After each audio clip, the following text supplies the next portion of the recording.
नमस्कार।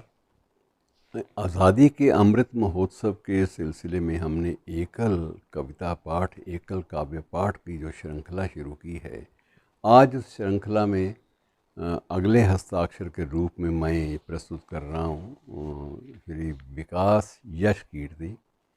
मूल रूप से गीतकार, और गीतकार भी ऐसे कि शीघ्र ही ऐसी पहचान मिली ओज के स्वर से कि जितने भी कवि सम्मेलन आसपास उत्तरांचल में या उत्तरी क्षेत्र में या उत्तरी भारत में संपन्न होते हैं तो अक्सर उन्हें स्मरण कर लिया जाता है। पिछले 17 वर्षों से काव्य लेखन में निरंतर जुटे हुए हैं और इनकी जो प्रकाशन है इनकी, उनमें कुछ गीतों के बहुत प्रभावी संकलन हमारे सामने आते हैं जो चर्चा के लिए विवश भी करते हैं। उनमें गीतों से संवाद नाम से ये एक बात सिद्ध हो जाती है।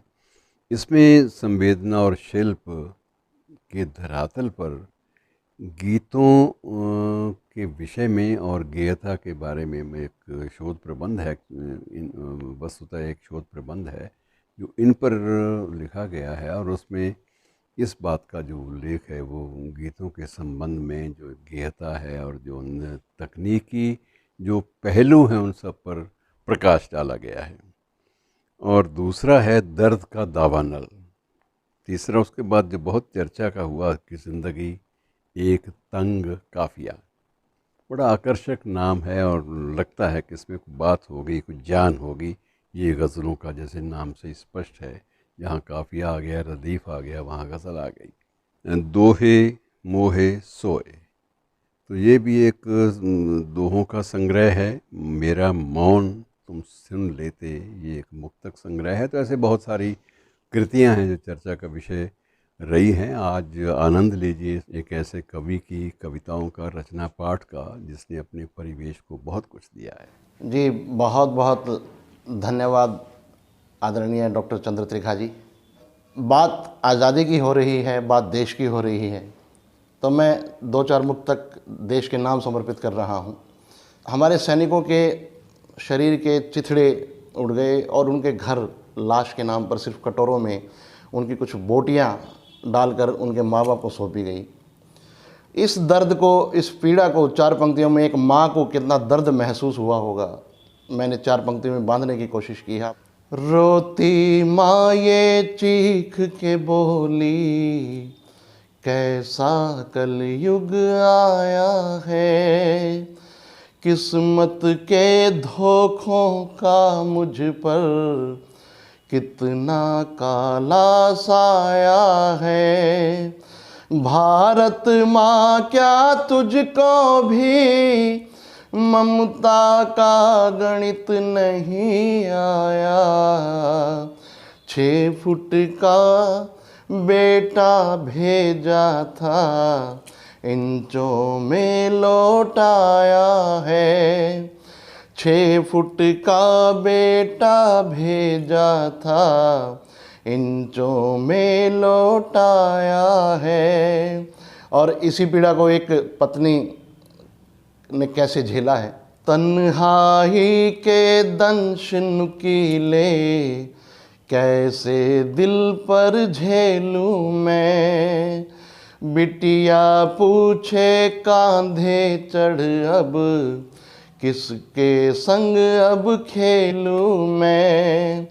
मातृभूमि के कर्ज चुका कर फर्ज सभी तू भूल गया, बतलाओ सिंदूर के बदले कैसे मेडल ले लूं मैं।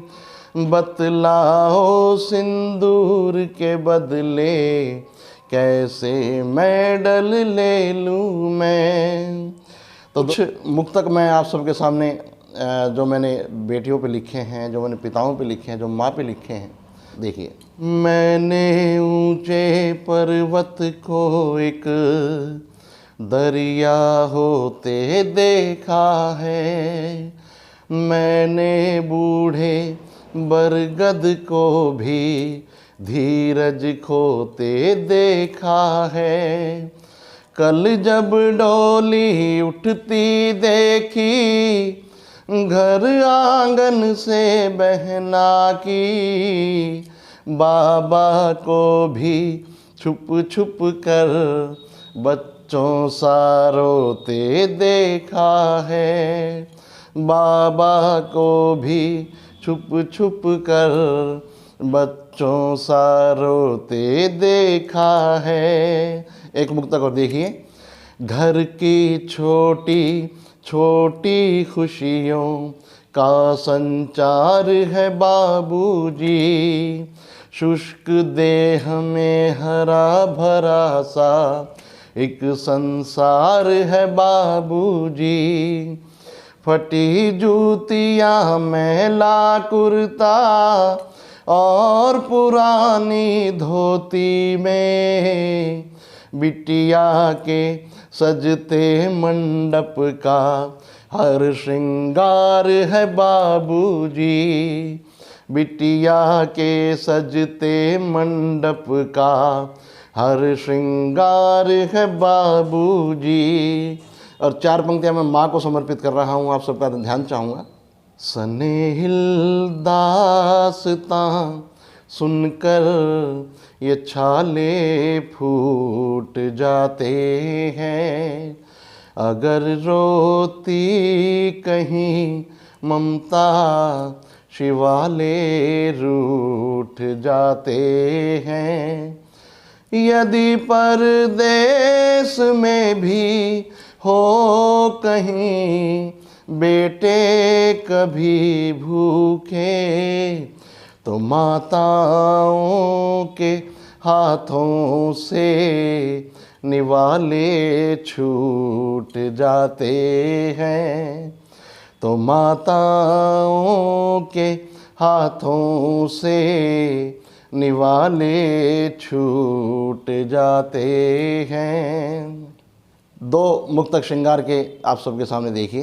राह मेरी जिंदगी की नेक पथ सी हो गई, मुँह से निकली बात तेरी एक शपथ सी हो गई। आज रिक्शे से जो गुजरी तू मोहल्ले से मेरे, संकरी गलियां बेचारी राजपथ सी हो गई। संकरी गलियां बेचारी राजपथ सी हो गई। एक मुक्तक और। दर्द दिल तेरी छुवन से प्रेम का रस हो गया, राह का पत्थर था मैं तो आज पारस हो गया। दौड़ती है धमनियों में इस तरह से तू सदा, आत्मा गंगा हुई और तन बनारस हो गया। आत्मा गंगा हुई और तन बनारस हो गया। गीत आपके बीच रखना चाह रहा हूँ। इस गीत को सुनकर आपको लगेगा कि आपने कहीं ना कहीं जलियांवाला बाग हत्याकांड को अपनी आँखों से देखा है। तो मित्रों, आप सबके सामने प्रस्तुत है मेरा गीत जलियांवाला बाग। कैसे मीठे गीत सुनाऊं, कैसे सुंदर छंद बनाऊं, कैसे मीठे गीत सुनाऊं, कैसे सुंदर छंद बनाऊं। बेबस लोगों की मौतों का दर्द भरा एक राग है ये, जलियांवाला बाग है, ये जलियांवाला बाग है। अमृतसर की खुशहाली को कोलाहल ने घेरा है। भारत माता की भूमि पर अंग्रेजों का डेरा है। सत्य अहिंसा की धरती पर ये काली परछाई है। मौन निहत्थे इंसानों पर क्यों गोली चलवाई है। मौन निहत्थे इंसानों पर क्यों गोली चलवाई है। शर्मसार सारा संसार ये मानवता पर दाग है। ये जलियांवाला बाग है। ये जलियांवाला बाग है। मौत के सौदागर ये देखो तंग गली से आए हैं।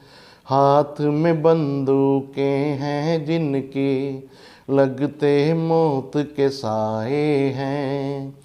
बारूद की गर्जन से ऊपर आसमान थर्राया है। नरसंहार की निर्ममता से सबका दिल भर आया है। नरसंहार की निर्ममता से सबका दिल भर आया है। कहीं लाल को लील गया तो कहीं निढाल सुहाग है। ये जलियांवाला बाग है। ये जलियांवाला बाग है। अफरा तफरी उस जालिम ने चारों तरफ मचाई है। धर्म वेद सब शून्य हो गए, कांप रही सच्चाई है। रिश्तों के गहरे बंधन भी एक बार में टूट गए।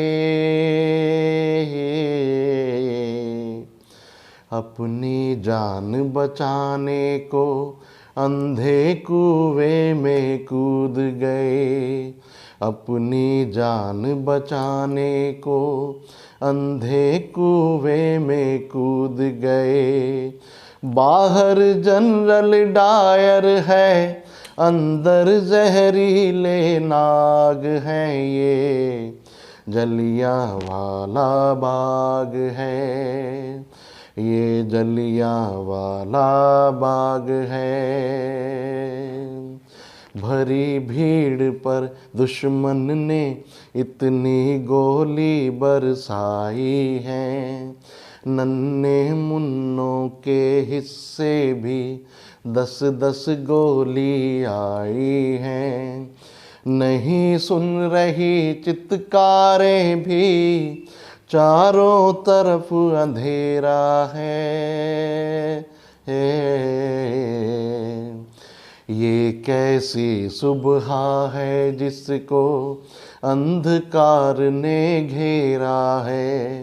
ये कैसी सुबह है जिसको अंधकार ने घेरा है।